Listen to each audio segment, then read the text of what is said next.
Pemirsa, terdakwa kasus investasi bodong melalui platform Quotex Doni Salmanan divonis 4 tahun penjara oleh Majelis Hakim Pengadilan Negeri Bale Bandung. Vonis ini jauh lebih rendah dari tuntutan jaksa selama 13 tahun penjara. Untuk membahas mengapa putusan hakim lebih rendah, kita terhubung dengan pakar hukum pidana Asep Iwan Iriawan. Kang Asep, selamat siang. Selain divonis hukuman hanya 4 tahun penjara saja, Doni Salmanan juga tidak perlu membayar ganti rugi yang totalnya mencapai 17 miliar rupiah. Tanggapannya bagaimana, Kang Asep?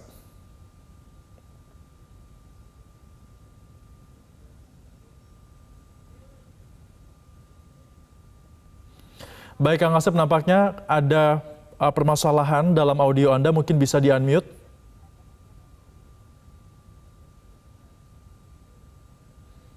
Kami belum bisa mendengar suara Anda, Kang Asep. Bisa di-unmute terlebih dahulu. Baik, silakan. Silakan, Kang Asep, tanggapannya bagaimana? Halo. Halo. Ya, silakan, Kang Asep. Ya, sudah kedengaran, Febrian. Makasih, Febrian. Saya ulang ya. Siap.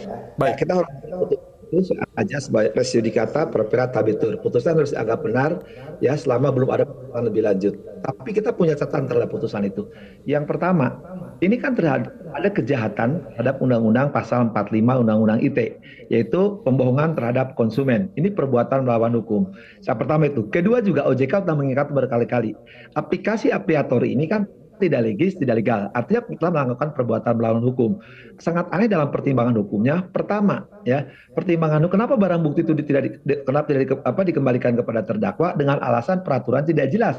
Padahal jelas, dia dinyatakan salah, ya, pasal 45, ya. Kemudian pasal barang sitaan itu harus diingat pasal 39 dan pasal 46. Ya, di mana barang itu disita kepada siapa? Karena itu kan ada penggabungan dari paguyuban. Jadi kalau putusannya sangat ringan 4 tahun itu tidak logis gitu kan. Kedua juga ya barang bukti ya dikembalikan kepada terdakwa juga melanggar pasal 39 dan 46 KUHP. Jadi saya kira betul jaksa penuntut harus ajukan banding terhadap perkara ini. Yang kedua, tadi kalau kita dengarkan ada penjelasan dari anggota paguyuban, ya ini harus dilaporkan ke Badan Pengawas Mahkamah Agung. Karena apa? Pertama tadi putusannya juga saya kira sangat ringan dan pertimbangannya juga tidak logis, ya rasio disdensinya karena aturan tidak jelas, belum lengkap loh. Aturan jelas sudah dakwaan pasal 45 melanggar perbuatan melawan hukumnya. Kita tidak terdaftar dalam kegiatan ekonomi yang harus terdaftar di OJK. Ini kan tidak pengumpulan uang, ya. Sekali lagi jangan dikaitkan sama judi loh. Dakwaannya lah pasal 45 ya, kebohongan terhadap konsumen. Jadi sekali lagi terhadap perkara ini pihak-pihak ya terutama JPU harus mengajukan banding. Kedua, Bawas Mahkamah Agung harus memeriksa hakim ini karena saya duga ya kalau tadi penjelasan dari paguyuban ada sesuatu yang harus ditindaklanjuti karena aneh gitu, berbeda dengan betul yang sebelah sama si Indra kan lebih tinggi di Tangerang. Kenapa ini aplikasi sama pengumpulan uang pembohongan konsumen tapi hukumannya lebih ringan, itu sangat memalukan gitu. Baik, Kang Asep, yang menarik juga ada 2 tuntutan yang diberikan kepada Doni Salmanan. Pertama terkait dengan penyebaran berita bohong menyesatkan yang menimbulkan kerugian. Kedua adalah tindak pidana pencucian uang. Namun TPPU inilah yang dinilai hakim tidak terbukti. Apa yang sebenarnya menjadi pertimbangan hakim? Kita akan bahas selengkapnya usai jeda pariwara. Tetaplah bersama kami pemirsa dalam Metro Siang. Kami masih bersama dengan pakar hukum pidana Asep Iwan Iriawan untuk membahas bagaimana vonis dijatuhi terhadap Doni Salmanan. Kang Asep, ada 2 dakwaan yang dituntut oleh Doni Salmanan. Pertama terkait dengan penyebaran berita bohong yang menyesatkan sehingga menimbulkan kerugian. Dan yang kedua adalah tindak pidana pencucian uang atau TPPU. Namun TPPU inilah yang dalam vonis hakim Doni Salmanan tidak terbukti melakukannya. Apakah ini salah satu alasan vonis terhadap Doni Salmanan ini justru jauh lebih rendah, Kang Asep? Ya, yang pertama juga di pertimbangan itu kan tadi TPPU-nya karena katanya aplikasi ini tidak jelas sehingga tidak dijatuhkan TPPU. Padahal mungkin dia lupa TPPU itu kan dari A sampai Z asal kejahatan. Satu itu. Kedua, prinsipnya kemana uang mengalir. Ini kan hasil kejahatan yang dilarang perbuatan ini dari dalam tindak pidana yang diatur dalam pasal 45 ya. Jadi ketika uang hasil kejahatan dialirkan kepada kegiatan lain atau disamarkan kemudian diberikan dan yang lain, itu namanya pencucian uang gitu. Jadi saya aneh sekali putusan ini kok ngawur gitu. Ya harusnya kan ini benar-benar hasil pencucian uang. Sekali lagi jelas pencucian uang. Yang lain juga karena pencucian uang. Kalau ini tidak pencucian uang ya mungkin harus belajar lagi lah. Harus belajar lagi berarti majelis hakim menurut Kang Asep. Tapi kita juga tidak bisa menyampingkan bahwa memang nilai yang dirugikan terkait dengan kasus ini cukup besar, bahkan korbannya juga banyak. Harta yang mulanya disita ini juga ada banyak. Kenapa sampai dengan akhirnya hakim ini mengambil bahwa putusannya TPPU ini tidak bisa dibuktikan?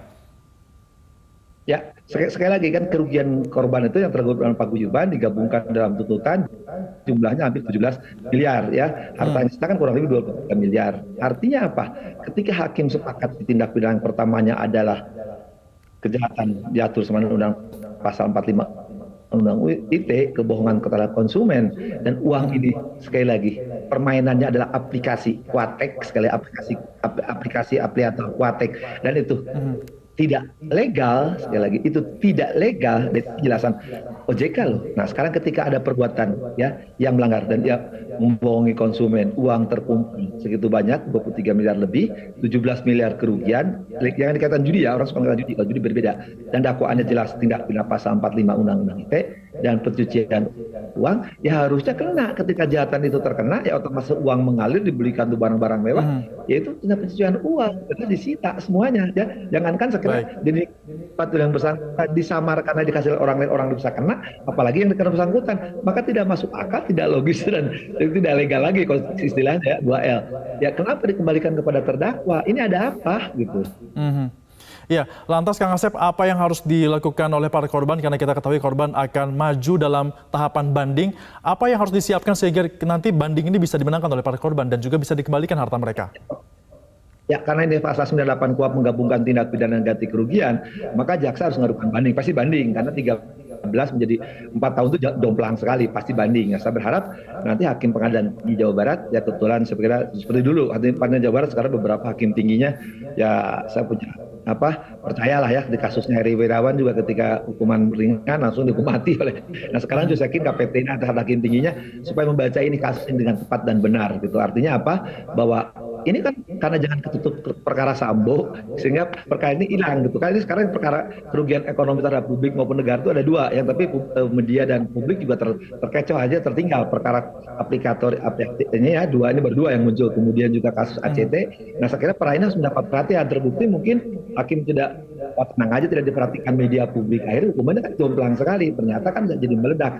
Saya kira hakim tinggi harus memperhatikan nanti memori banding, jadi memori bandingnya jaksa maupun para pihak yang dirugikan itu harus membuktikan betul-betul, sekali lagi betul-betul mereka dirugikan karena kebohongan sebagai konsumen dibohongi oleh aplikasi ini. Itu penting di memori bandingnya harus tegas jelas. Kang Asep, selain yang membuat ini kontroversi juga adalah selain harta Doni Salmanan yang dikembalikan kepada Doni Salmanan, ada juga beberapa aset yang disita negara. Kalau memang ternyata tidak terbukti TPPU, tapi kan ada korban yang jumlah nominalnya dirugikan oleh Doni Salmanan. Mengapa harta yang tidak dikembalikan justru disita oleh negara? Ya, gini, harus dipilah. Di KUHP itu diatur pasal 39 sampai 46, terutama 39, 46. Jadi barang bisa digunakan kejahatan, ya, misalkan kalau paling gampang dulu, nusuk pisau ini untuk nusuk dirampas negara untuk kejahatan, tapi barang itu milik orang lain dikembalikan kepada orang lain. Nah, apalagi ini ada gabungan ganti rugi, dan mereka menyatakan mereka rugi, gitu kan, kerugian itu dibuktikan ya sekitar 17 M itu, dan datanya itu kan ada. Artinya apa? Kan menarik kalau dikembalikan kepada terdakwa. Itu harus milik terdakwa, misalkan tanah harus ada sertifikatnya, jadi milik terdakwa. Tapi dari mana asalnya? Barang bergerak, mobil, motor, dan aset lainnya itu harus dibuktikan. Jelas kan profesinya Doni Salmanan orang tahu, tidak sesuai dengan karakternya, itu orang hukum, orang perbankan pasti tahu. Nah kembalikan kepada negara. Jadi persoalan juga, kenapa dikembalikan ke negara? Kecuali itu alat itu kejahatan untuk dipergunakan kejahatan, dirampas, biasanya dirampas untuk ya dimusnahkan. Kedua, kalau dikembalikan kepada negara itu biasanya tidak jelas pemiliknya, atau misalkan beberapa perkara tertentu itu kan, ke negara biar mereka menggugat. Kalau itu tidak ada gugatan, jadi sekali lagi kalau tidak ada gugatan ada para konsumen, maka pengadilan menggugat negara, biarlah pihak itu menggugat ke negara, nanti dibagi ya pari passu istilah hukumnya. Jadi sesuai kerugiannya. Ini seharusnya sekali lagi sesuai dengan tuntutan jaksa, jadi menuntut hukuman berat, kemudian juga 17 miliar dikembalikan, nanti 17 akan berbagi sesuai paguyuban itu, konsumen itu berbagi. Kalau untuk kerugian 5 juta, ya 5 juta, 10 juta. Jadi 17 akan berbagi dalam maksudnya berbagi secara pari passu. Ya. Artinya memang langkah banding merupakan langkah yang tepat untuk dapat menjawab ataupun menanggapi dari vonis hakim yang sudah dijatuhi oleh Doni Salmanan. Terima kasih Kang Asep Iwan Iriawan, pakar hukum pidana sudah bergabung bersama kami dalam Metro Siang.